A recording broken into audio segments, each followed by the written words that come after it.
talking about maintenance of chain hoists, winches and stage devices. You might be very familiar after 9 years or 10 years using your tools and instruments and doing the maintenance by yourself.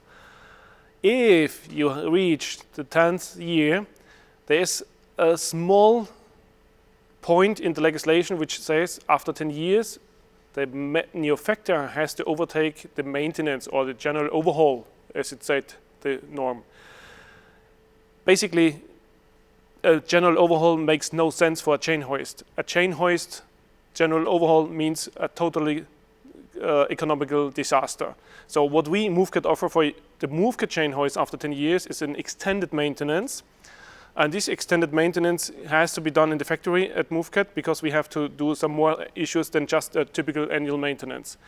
And as I know, and I'm convinced that you will have the same experience, the price for the 10 years maintenance, the extended maintenance, is approximately 30 to 40% of a new chain hoist. So why not to think about a 10 years maintenance by Movecat?